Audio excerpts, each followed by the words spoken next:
Gurdjieff था यूनान में एक अद्भुत आदमी। कुछ वर्षों पहले उसकी मृत्यु हुई। वो एक छोटा सा प्रयोग अपने साधकों को कराता था।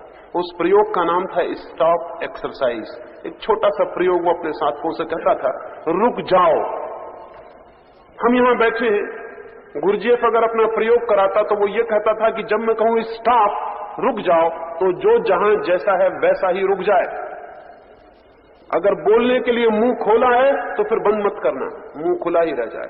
अगर चलने के लिए पैर उठाया तो फिर हिलाना मत, पैर वहीं रह जाए, चाहे गिरो चाहे मरो।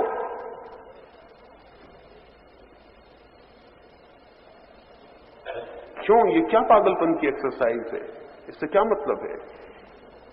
लेकिन जिन लोगों ने उसके साथ ये प्रयोग किया वो दूसरे आदमी हो गए और उन्होंने कहा, हम हैरान हो गए, इतना छोटा सा प्रयोग कितनी क्रांति करवा सकता।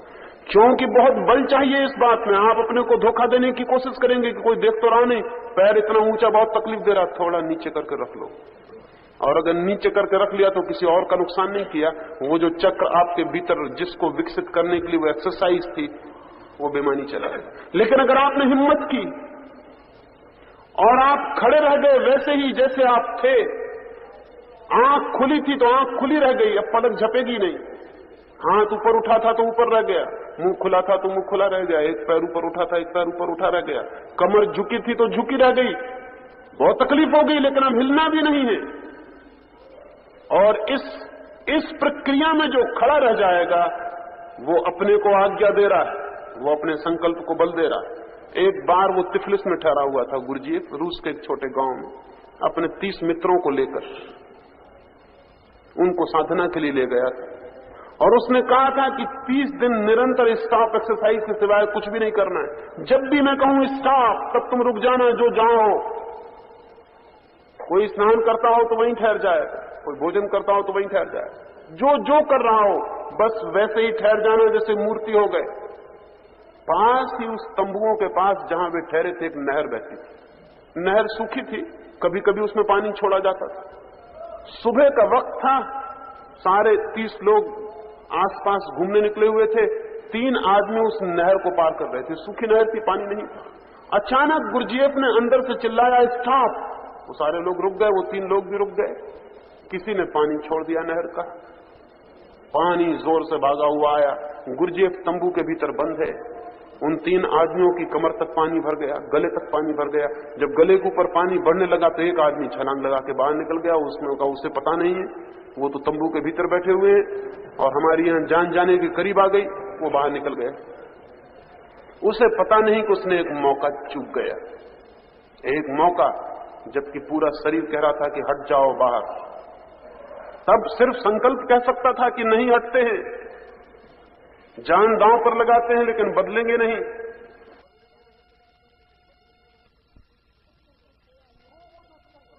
तो वो जो चक्र सोया हुआ है सक्रिय हो जाता है, एक शॉक, एक धक्का, और वो चल पड़ता। लेकिन वो चूक गया, वो बाहर कूद गया। अक्सर लोग कूद जाएंगे, आप भी होते तो कूद गए होते, उसने कुछ गलती नहीं की थी।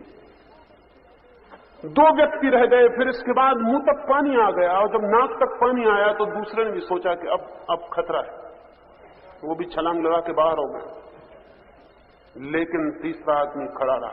खतरा उसको भी दिखाई पड़ा, अंधा नहीं था। जान जाने की नौबत दिखाई पड़ी, मौत सामने आ गई, पानी सिर के ऊपर से निकल गया। लेकिन उसने कहा कि अब जो भी हो जाए, जो तय किया है तो तय किया है। गुरजीएफ भागा पागल की तरफ तंबू के भीतर से। वो नहर तो जान के छुड़वाई गई थी। कूदा पानी में, उस आदमी को बाहर निकाला। वो आदमी दूसरा आदमी हो गया। गुरजीएफ ने कहा कि एक मौका मिला था, 2 साथी तेरे चूक गए।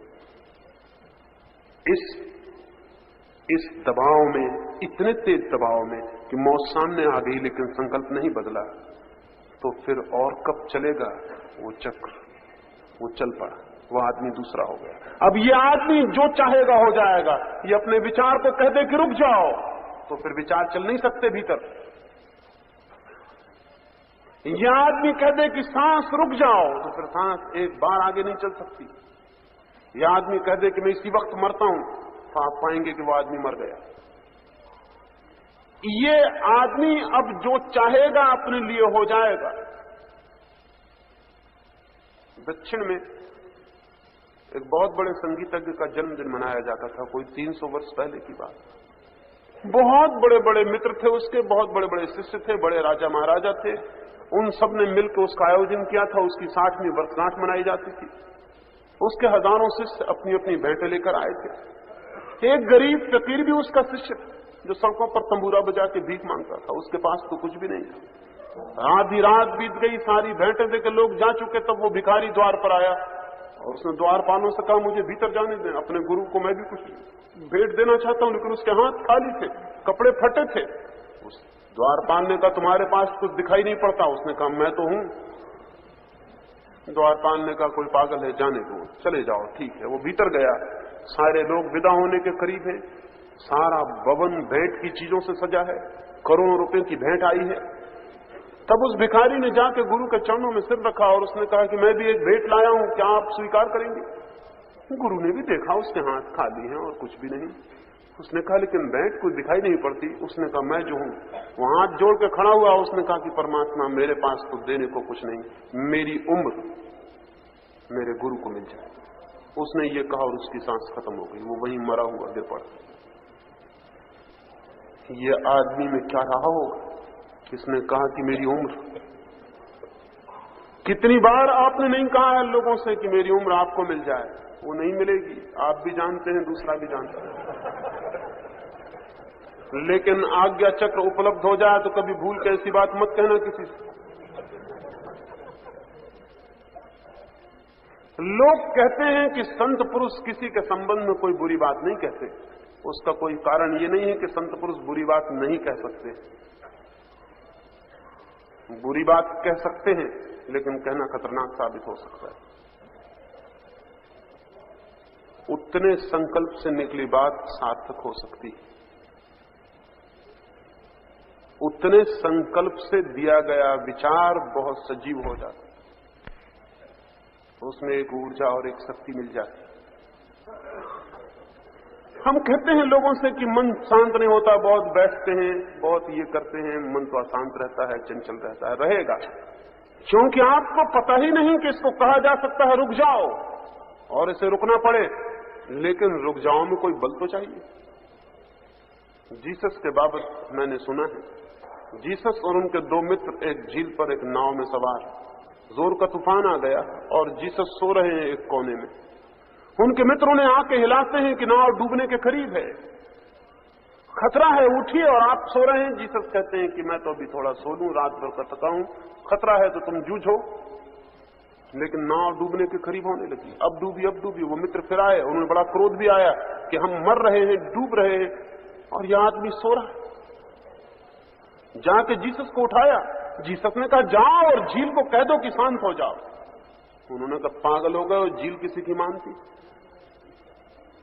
जीसस ने कहा, अगर तुम्हारे भीतर की झील तुम्हारी मानती हो तो बाहर की झील भी मान सकती है। लेकिन अपने भीतर की झील पर ही कोई भरोसा नहीं, कोई विश्वास नहीं, तो बाहर की झील से क्या कहेंगे? कहानी बड़ी मधुर है। जीसस झील के पास गए और कहा कि चुप हो जा, शांत हो जा। और कहानी कहती, झील शांत हो गई, वो तूफान खो गया।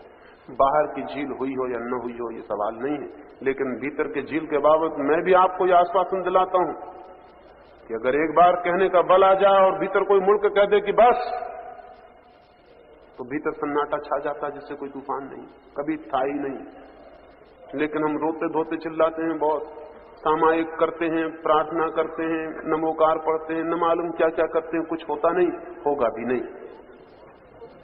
क्योंकि हो सकता है एक चक्र के सक्रिय होने से, विल संकल्प के सक्रिय होने से, वो तो नहीं है, वो नहीं है। फिर हम कहते हैं वो सब थोथा पड़ जाता है, वो कहीं जाता ही नहीं।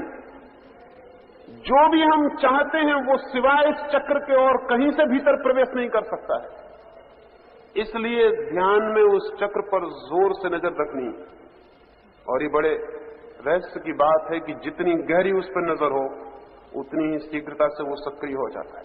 चक्रों को सक्रिय करने का उपाय उन पर अटेंशन, उन पर ध्यान देना है। जिस चक्र पर ध्यान जाएगा वही चक्र सक्रिय हो जाएगा। इसका आपको शायद पता भी नहीं होगा कि अगर आप अपनी नाड़ी पर हाथ रख के गिनती करें तो जितनी गिनती निकलेगी फिर दोबारा नाड़ी पर पूरा ध्यान देके गिनती करें और आप पाएंगे कि नाड़ी की गति बढ़ गई। सिर्फ ध्यान देने से गति बढ़ जाएगी। ध्यान नाड़ी पर दिया और गति बढ़ी।